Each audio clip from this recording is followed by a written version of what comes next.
நண்பர்களே, இங்க பாருங்க, ஒரு மஜாவான படத்தோட கதையை தான் உங்களுக்காக இன்னைக்கு நான் கொண்டு வந்திருக்கிறேன். படத்தோட ஆரம்பத்துல 2 பேர் மேட்டர் பண்ணிட்டு இருக்கிறத காமிக்கிறாங்க. படத்தோட ஸ்டார்டிங்கே எப்படி இருக்குன்னா, படம் எப்படி இருக்கும்னு யோசிச்சு பாருங்க. கல்யாணமான நம்ம ஹீரோயினும் அவளோட திருட்டு லவ்வரும் உல்லாசமான ஒரு சம்பவத்தை செய்யறாங்க. இவங்க தான் நம்ம படத்தோட ஹீரோயின் பேரு எமிலி. லவ்வர் கூட தரமான மேட்டர் எல்லாம் முடிஞ்சதுக்கு அப்புறம் அவசரமா வீட்டுக்கு போறா. புருஷன் வரதுக்கு முன்னாடி வீட்டுக்கு போயிடணும் அப்படின்னு வேகமா நடக்கிறா. ஆனா எமிலி வீட்டுக்கு வரதுக்கு முன்னாடியே புருஷன் வீட்டுக்கு வந்துடுறான். எமிலியோட புருஷன் பேரு ஸ்டீவன். ரொம்ப பெரிய பணக்காரன். எப்ப பார்த்தாலும் வேலைன்னு இருக்கிறதால பொண்டாட்டிய சந்தோஷமா வச்சுக்கிறதுக்கு இவன் கிட்ட டைமும் இல்ல, தம்பியில எனர்ஜியும் இல்ல. இவனுக்கு வயசாகி இவன் தம்பி ஒழுங்கா வேலை செய்யாததால எமிலி அவளோட கில்மாவுக்காக நிறைய வெறியனுங்களை தேடி அலையறா. எப்படியோ சமாளிச்சு புருஷன் கிட்ட மாட்டாமலே தப்பிச்சுக்கிட்டே வரா. அன்னைக்கு நைட்டு எமிலியும் புருஷனும் ஒரு பெரிய பார்ட்டிக்கு வராங்க. இந்த நெருப்பு மாதிரி இருக்கிறவன் தான் எமிலியோட லவ்வர். இவன் பேரு டேவிட். இவன் ஒரு பெயிண்டர். இவனோட பெயிண்டிங்கையும் மொரட்டு தம்பியையும் பார்த்து மயங்கிதான் எமிலி இவன் கூட கும்தலக்கடி கும்மாவுக்கு இறங்கி இருக்கிறான். எமிலிய பாக்குறதுக்காக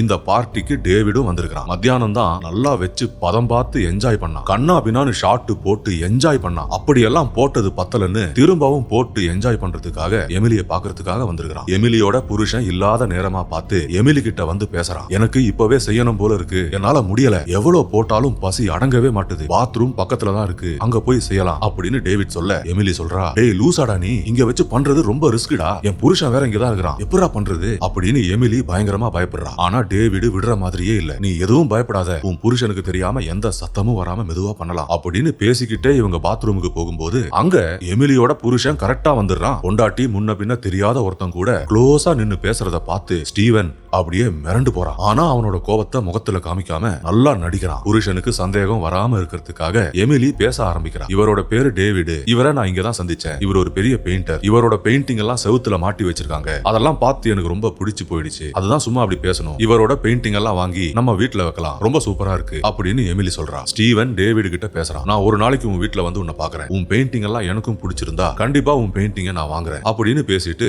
அங்கிருந்து கிளம்பிடுறாங்க. எமிலியால டேவிட பார்க்காம இருக்கவே முடியல. அவங்க கிட்ட வாங்காம இவளுக்கு தூக்கமே வர மாட்டுது. அவங்க கிட்ட கண்ணா பின்னான்னு வாங்குறதுக்காக ஆபீஸுக்கு லீவு போட்டுட்டு டேவிட பாக்குறதுக்காக அவனோட வீட்டுக்கே வரா. டேவிடும் நல்லா காஞ்சு போய் இருக்கிறதால ஒரு செகண்ட கூட வேஸ்ட் பண்ணாம ஒரு தரமான சம்பவத்தை செய்யறான். நேத்து போட முடியாம இருந்த அந்த ஏக்கத்தையும் சேர்த்து வச்சு பாட்டைய கலப்புறான். கொஞ்ச நேரத்துக்கு அப்புறம் ஸ்டீவன் ஒரு பார்ல உட்காந்து தண்ணி அடிக்கிற மாதிரி காமிக்கிறாங்க. டேவிடுக்கு போன் பண்ணி உன்னை பார்க்கணும், இந்த பாருக்கு வா அப்படின்னு சொல்லி டேவிடையும் இந்த பாருக்கு கூப்பிடுறான். கொஞ்ச நேரத்திலேயே டேவிடும் இந்த பாருக்கு வரான். டேய் டேவிடு, எப்படி இருக்க? உங்ககிட்ட ஒரு முக்கியமான விஷயம் பேசணும், அது இந்த பார்ல வச்சு பேசினா நல்லா இருக்காது, உங்க வீட்டுக்கு போய் பேசலாம் அப்படின்னு ஸ்டீவன் சொல்ல 2 பேரும் டேவிடோட வீட்டுக்கு வராங்க. டேவிடோட வீட்டுக்கு வந்த உடனே ஸ்டீவன் டைரக்டா மேட்டருக்கே வரான். நீயும் என் பொண்டாட்டியும் கில்மா பண்ற எல்லா விஷயமும் எனக்கு தெரியும். நீ ஷாட் மேல ஷாட் போட்டு துடிக்க விடுறது எல்லாமே எனக்கு தெரியும். நீ அவளை நல்லா மேட்டர் பண்ணி என்ஜாய் பண்ணு. எனக்கு அது ஒரு பிரச்சனையே இல்ல. நீ எனக்கு ஒரு வேலையை செஞ்சு கொடுக்கணும். அதை பத்தி பேசுறதுக்கு தான் நான் இங்க வந்தேன். அது என்ன வேலைன்னா, நீ என் பொண்டாட்டிய கொலை செய்யணும். நீ அவளை கொலை செஞ்சா நான் உனக்கு $500,000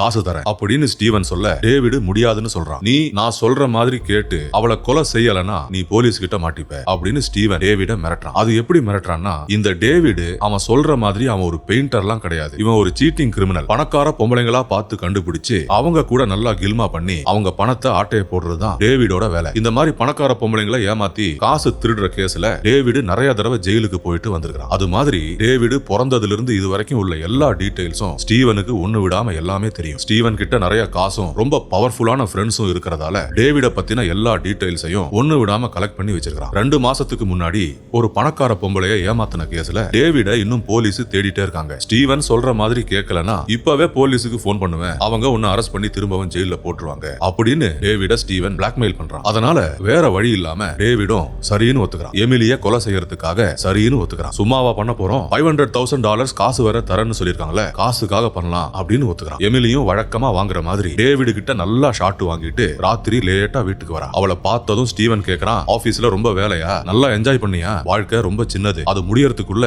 செய்யணும்னு ஆசைப்பட்டது எல்லாத்தையும் செஞ்சு ரொம்ப சந்தோஷமா இரு, இந்த சூப்பரான வாழ்க்கை எப்ப முடியும்னு யாராலையும் சொல்லவே முடியாது அப்படின்னு ஸ்டீவன் லூசு மாதிரி பேசுறான். இதெல்லாம் கேட்டு எமிலிக்கு ஒண்ணுமே புரியல. ஏதோ தப்பா இருக்கு, இவன் இப்படி எல்லாம் பேசவே மாட்டானே, ஒருவேளை நம்ம கில்மா விஷயம் எல்லாம் இவனுக்கு தெரிஞ்சிடுச்சோ அப்படின்னு எமிலி யோசிக்கிறா. எது என்னவோ இன்னைக்கு டேவிட் பண்ணதெல்லாம் நினைச்சு பார்த்து உல்லாசமா கையடிக்கணும் அப்படின்னு அவளோட ரூமுக்குள்ள போறா.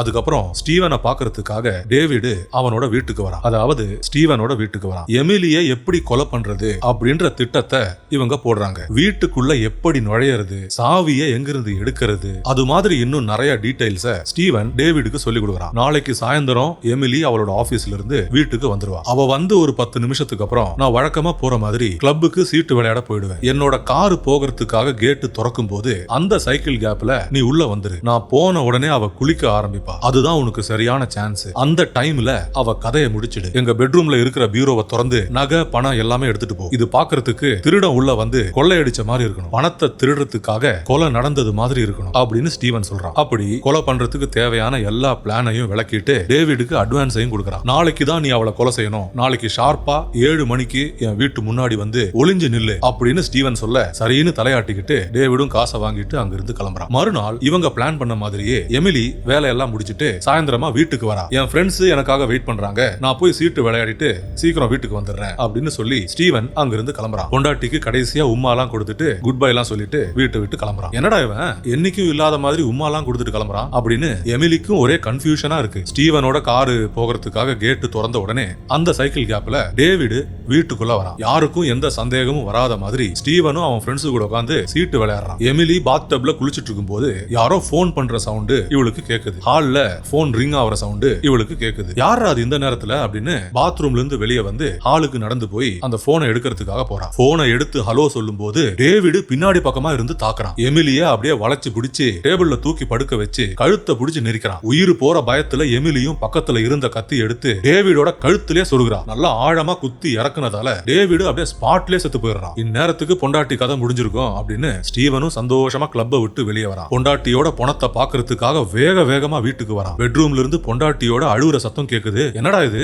இவ இன்னும் சாவலையா அப்படின்னு பாக்குறதுக்காக ஓடி வந்து பாக்குறான். ட்ரெஸ் எல்லாம் ரத்தமாகி எமிலி ஒரு ஓரமா உட்கார்ந்து அழுகுறா. என்னடி ஆச்சு அப்படின்னு ஸ்டீவன் கேட்க நடந்தது எல்லாத்தையும் எமிலியும் ஒண்ணு விடாம சொல்றான். ஐயோ பிளான் எல்லாமே சொதப்பிக்குச்சே அப்படின்ற கடுப்பு முகத்துல இருந்தாலும் அதெல்லாம் காமிச்சுக்காம அப்படியே நல்லா பெர்ஃபார்மன்ஸ் பண்றான். புருஷன் வரதுக்கு முன்னாடி எமிலி போலீஸுக்கு போன் பண்ணதால போலீஸும் இவங்க வீட்டுக்கு வராங்க. ஸ்டீவன் கதவை திறந்து விட போலீஸும் உள்ள வந்து அவங்களோட இன்வெஸ்டிகேஷன் ஆரம்பிக்கிறாங்க. வந்தது யாரு, உள்ள என்ன நடந்தது, அவன் உங்களை என்னென்ன பண்ணா அப்படின்னு போலீஸும் அவங்க வழக்கமா கேட்கிற மாதிரி நிறைய கேள்விகளை கேட்கறாங்க. அப்படி எல்லாருமே ரொம்ப பிஸியா இருக்க ஸ்டீவன் மட்டும் அப்படியே திருன்னு முழிக்கிறத போலீஸ் இன்ஸ்பெக்டர் கவனிக்கிறாரு. ஏதோ தப்பா இருக்கு, பொண்டாட்டி உயிர் பொழைச்சிட்டாலே அப்படின்ற சந்தோஷமும் இல்ல, அவளுக்கு இப்படி எல்லாம் நடந்ததே அப்படின்னு அவன் முகத்துல வருத்தமும் இல்ல. ஏதோ ஒரு பெரிய தப்ப செஞ்சுட்டு மாட்டிப்போமா அப்படின்ற டென்ஷன் மட்டும் ஸ்டீவனோட முகத்துல இருக்கிறத போலீஸ் இன்ஸ்பெக்டர் கவனிக்கிறாரு. இது சாதாரண திருட்டு கேஸ் மாதிரி தெரியல, ஒரு கொலை முயற்சியா இருக்கிறதுக்கு கூட வாய்ப்பு இருக்கு அப்படின்னு போலீஸ் இன்ஸ்பெக்டர் ஸ்டீவனை சந்தேகப்பட ஆரம்பிக்கிறாரு.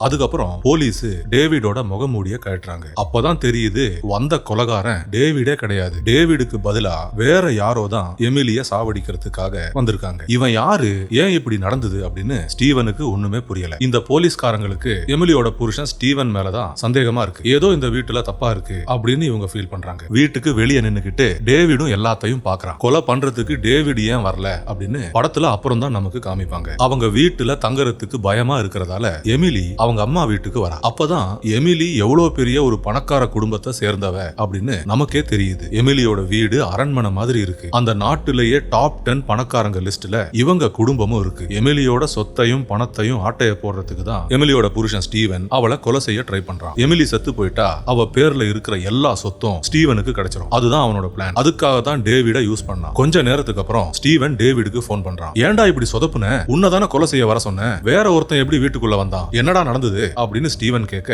டேவிட் சொல்றான். எல்லாத்தையும் டீடைலா சொல்றேன், நாளைக்கு இந்த போட்ல சந்திக்கலாம், அங்க வச்சு எல்லாத்தையும் சொல்றேன் அப்படின்னு சொல்றான். மறுநாள் டேவிட் சொன்ன போட்டுக்கு ஸ்டீவனும் வரான். ஆக்சுவலா என்ன நடந்தது அப்படின்னு எல்லாத்தையும் ஒன்னொன்னு அப்படியே புட்டு வைக்கிறான். நான் ஒரு 420 நிறைய பேரை காசுக்காக ஏமாத்தி இருக்கிறேன், ஆனா இது வரைக்கும் யாரையும் கொலை செஞ்சது இல்ல. கொலை செய்யறதுக்கு என்னால முடியல. நான் எவ்வளவோ ட்ரை பண்ணி பார்த்தேன், ஆனா எமிலிய சாவடிக்கிறதுக்கு என்னால முடியல. அதுவும் அவ கூட ரொம்ப நாள் இருந்து கில்மாவா பதம் பார்த்துட்டு இப்ப அவளையே சாவடிக்கணும்னா அது எப்படி முடியும், என்னால முடியல. அதனாலதான் வேற ஒருத்தனை செட் பண்ணி உங்க வீட்டுக்கு அனுப்புனேன். ஆனா எல்லாமே இப்படி சொதப்பிக்கும்னு நான் கொஞ்சம் கூட எதிர்பார்க்கல அப்படின்னு டேவிட் சொல்ற எல்லாத்தையும் ஸ்டீவன் கேக்குறான். அடுத்தது என்ன பிளான், எமிலிய திரும்பவும் எப்படி சாவடிக்கிறது அப்படின்னு டேவிட் கேட்க ஸ்டீவன் சொல்றான். இப்ப திரும்பவும் அவளை சாவடிக்க ட்ரை பண்ணா கண்டிப்பா போலீஸுக்கு டவுட் வரும். வீட்டுக்குள்ள வந்தது திருடன் இல்ல, ஒரு கொலை முயற்சி அப்படின்னு போலீஸ் கண்டிப்பா டவுட் பண்ணுவாங்க. அதனால எதுவுமே இப்ப வேணாம், கொஞ்ச நாளைக்கு பொறுமையா இருப்போம், டைம் கரெக்டா இருக்கும்போது நான் உங்ககிட்ட சொல்றேன், அப்ப பார்த்து எல்லாமே சூப்பரா செய்யலாம் அப்படின்னு சொல்லிட்டு ஸ்டீவன் அங்கிருந்து கிளம்புறான். மறுநாள் ஸ்டீவன் ஆபீஸ்ல இருக்கும்போது டேவிட் அவனுக்கு போன் பண்றான். சும்மா போன் பண்ணாம நல்லா மிரட்டுறான். ஸ்டீவனோட வீட்டுல வச்சு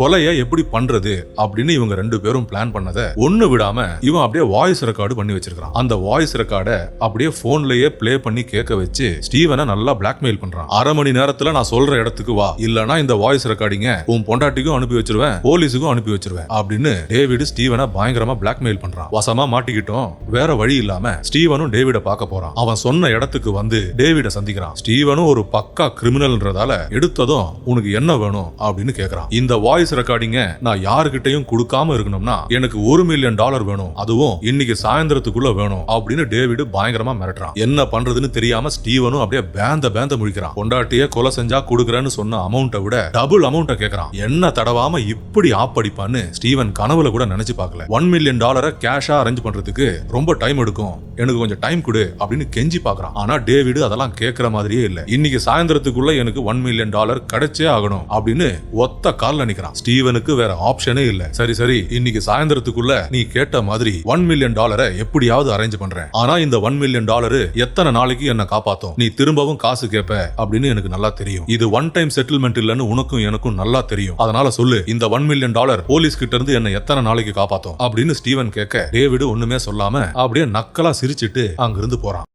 அதுக்கப்புறம் ஸ்டீவன் பேங்க்குக்கு போறான். டேவிடுக்கு காசு கொடுத்து செட்டில் பண்றதுக்காக பணத்தை எடுக்கிறதுக்காக அவனோட பேங்க்குக்கு வந்திருக்கான். பணத்தை எடுத்துக்கிட்டு பேங்க்ல இருந்து கிளம்புறான். அங்கிருந்து நேரா அவனோட வீட்டுக்கு வரான். வீட்டுக்கு வந்து பொண்டாட்டிய சந்திச்சு மனசு விட்டு எல்லாத்தையும் பேசுறான். நீயும் டேவிடும் மேட்டர் பண்றது எல்லாமே எனக்கு தெரியும், உங்க கில்மா விஷயம் எல்லாமே எனக்கு தெரியும். அந்த டேவிடு நீ நினைக்கிற மாதிரி ஒரு நல்லவன் கிடையாது, அவன் ஒரு கிரிமினல். உன்ன மாதிரி மேட்டருக்கு அலையிற பணக்கார பொம்பளைங்களை கரெக்ட் பண்ணி அவங்க கூட ரொம்ப கில்மாவா மேட்டர் எல்லாம் பண்ணிக்கிட்டு அவங்க பணத்தை ஆட்டைய போடுறதுதான் டேவிடோட வேலை. அவன் உன்கிட்ட பழகுனது எல்லாமே உன்னோட பணத்துக்காக மட்டும்தான். உன்னை நல்லா மேட்டர் போட்டு என்ஜாய் பண்ணிட்டு இப்போ உன்னோட பணத்தையும் திருட பாக்குறான். நீ அவன் கூட கில்மாவா இருந்ததுல எனக்கு எந்த பிரச்சனையும் இல்ல, உன்னோட சந்தோஷம் தான் எனக்கு முக்கியம், அதுக்காக நீ என்ன வேணாலும் பண்ணிக்கலாம் அப்படின்னு ஸ்டீவன் சொல்ல எமிலிக்கு இதெல்லாம் கேட்டு அப்படியே தூக்கி வாரி போடுது. நீ அவன் கூட மேட்டர் பண்ண வீடியோ எல்லாம் வச்சுக்கிட்டு அவன் நம்மள பிளாக்மெயில் பண்ண ட்ரை பண்றான், நம்ம கிட்ட நிறைய காசை திருட பாக்குறான். அவனுக்கு கொடுக்கறதுக்காக நான் பேங்க்ல இருந்து காசை எடுத்துட்டு வந்திருக்கேன். இந்த காசை அவன் கிட்ட கொடுத்துட்டு நம்ம பிரச்சனைக்கு ஒரு தீர்வு கண்டுட்டு நான் சீக்கிரம் வீட்டுக்கு வந்துடுறேன் அப்படின்னு சொல்லி ஸ்டீவன் அங்கிருந்து கிளம்புறான். அங்கிருந்து நேரா டேவிடோட வீட்டுக்கு வரான். நம்ம பக்கத்துல இருக்கிற பார்க்ல சந்திக்கலாம் அப்படின்னு டேவிட் ஒரு லெட்டரை எழுதி வச்சிருக்கிறத இவன் பாக்குறான். அப்படி இருக்கும்போது திடீர்னு ஒரு போன் வருது. அதை எடுத்து பேசுறான். அது யாருன்னா டேவிடோட டிராவல் ஏஜென்ட். டேவிட் சார், உங்க ட்ரெயின் டிக்கெட் கன்ஃபார்ம் ஆயிடுச்சு, இன்னைக்கு சாயந்தரம் 6 மணிக்கு உங்களுக்கு ட்ரெயின் அப்படின்னு டிராவல் ஏஜென்ட் போன்ல சொல்றத ஸ்டீவன் கேக்குறான். டேவிட் எந்த ட்ரெயின்ல போறான், எந்த சீட்டு அப்படின்னு எல்லா டீடைல்ஸையும் இவன் தெரிஞ்சுக்கிறான். அதுக்கப்புறம் டேவிட் சொன்ன பார்க்குக்கு வந்து இங்க வச்சு டேவிட சந்திக்கிறான். டேவிட் கேட்ட ஃபுல் அமௌண்ட்டையும் அவன் கிட்ட கொடுக்கறான். காசை கொடுத்ததுக்கு அப்புறம் ஸ்டீவனை மிரட்டுறதுக்காக அவன் வச்சிருந்த அந்த போன் பேசின ரெக்கார்டிங் உள்ள கேசட்டை ஸ்டீவன் வாங்கிக்கிறான். காசை வாங்கி பேக்ல போட்டுக்கிட்டு டேவிட் அங்கிருந்து கிளம்புறான். அவன் புக் பண்ணி வச்சிருந்த அந்த ட்ரெயின்ல வந்து ஏறான். இந்த நாட்டிலிருந்து தப்பிச்சு வேற ஒரு நாட்டுக்கு போறதுக்காக இந்த ட்ரெயின்ல ஏறி இருக்கிறான். காசெல்லாம் கரெக்டா இருக்கான்னு எண்ணி பாக்குறான். கொஞ்ச நேரத்துக்கு அப்புறம் பாத்ரூம் போலான்னு பாத்ரூம் டோரை ஓபன் பண்றான். உள்ள ஸ்டீவன் நிக்கிறான். கையில கத்திய வச்சுக்கிட்டு ஓங்கி ஒரே குத்து கண்ணா பின்னான்னு அப்படியே வயிற்றுலையும் நெஞ்சிலையும் குத்துனதால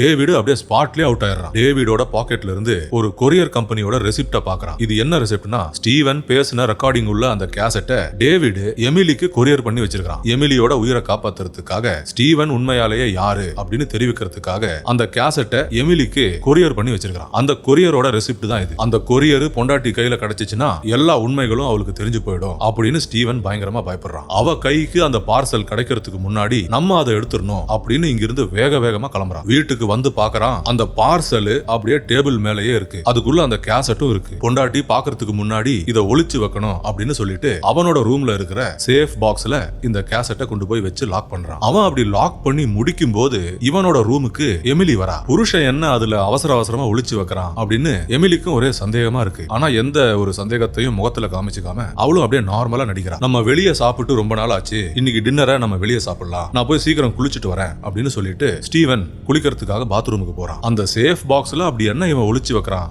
அப்படின்னு பாக்குறதுக்காக எமிலியும் அந்த பாக்ஸ திறந்து பாக்குறா. அந்த கபோர்டோட பாஸ்வேர்டு இவங்களோட கல்யாண நாள்ன்றதால இவளால அதை ஈஸியா திறந்துட முடியுது. ஸ்டீவன் குளிச்சுட்டு வெளியே வந்ததும் எமிலி பயங்கரமா சத்தம் போட ஆரம்பிக்கிறா. எனக்கு எல்லாமே தெரியும், நீ தான் என்ன கொலை பண்ண ட்ரை பண்ணியா, காசுக்காக நீ தான் என்ன கொலை பண்ண முயற்சி பண்ண, நீ எல்லாம் ஒரு புருஷனா, அசிங்கமா இல்லையா அப்படின்னு எமிலி சத்தம் போட ஒண்ணுமே புரியாத மாதிரி ஸ்டீவனும் பயங்கரமா நடிக்கிறான். நீ டேவிட் கிட்ட பேசுனது நான் எல்லாத்தையும் கேட்டுட்டேன் அப்படின்னு அந்த கேசட்டை எமிலி பிளே பண்ணி காமிக்கிறா. நம்ம நாடகம் முடிஞ்சு போயிடுச்சு, பொண்டாட்டிக்கு எல்லா உண்மையும் தெரிஞ்சு போயிடுச்சு அப்படின்னு ஸ்டீவன் உணர்றான். நான் இப்பவே போலீஸ் கிட்ட போக போறேன், நடந்த எல்லாத்தையும் அவங்க கிட்ட சொல்ல போறேன் அப்படின்னு ரொம்ப கோவமா எமிலி அங்கிருந்து கிளம்புறா. நான் உன்னை உயிரோட விட்டாதானே நீ போலீஸ் கிட்ட போக முடியும் அப்படின்னு ஸ்டீவன் அவளை தடுக்க அவங்களுக்குள்ள ஒரு அடிதடி சண்டை உருவாகி ஸ்டீவன் எமிலியை பிடிச்சு தரையில தள்ள எமிலி அவளோட பாக்கெட்ல இருந்து துப்பாக்கி எடுத்து ஸ்டீவனை சரமாரியா சுட்டு பொசுக்கிறா. கண்ட கண்ட இடத்துல குண்டடிப்பட்டு ஸ்டீவனும் அப்படியே ஸ்பாட்லயே செத்து போயிடுறான். கொஞ்ச நேரத்திலேயே போலீஸ் இவங்க வீட்டுக்கு வர நடந்த எல்லா உண்மைகளையும் எமிலி ஒண்ணு விடாம போலீஸ் கிட்ட சொல்றா. தற்காப்புக்காகத்தான் புருஷனை இவ கொலை செஞ்சிருக்கிறா அப்படின்னு போலீஸ் நம்புறாங்க. எமிலி நிரபராதி அப்படின்னு அவளை ஒண்ணும் பண்ணாம விட்டுறாங்க. அப்படியே எமிலி ஒரு புது வாழ்க்கையை ஆரம்பிக்கிறா. அதை அப்படியே காமிச்சுக்கிட்டு இந்த படத்தை அப்படியே முடிச்சுக்கிறாங்க. நண்பர்களே, இந்த வீடியோ பார்த்ததற்கு ரொம்ப நன்றி. தயவு செய்து என்னோட சேனலை சப்ஸ்கிரைப் செஞ்சு என்ன சப்போர்ட் பண்ணுங்க. மறக்காம பெல் பட்டனை ஆன் பண்ணி வைங்க, அப்பதான் நான் போடுற எல்லா வீடியோஸும் உங்களுக்கு கிடைக்கும். இந்த வீடியோவை பத்தின உங்களோட கருத்துக்களை மறக்காம கமெண்ட்ஸ்ல சொல்லுங்க. அடுத்த வீடியோவில் விரைவில் சந்திப்போம். நன்றி, வணக்கம்.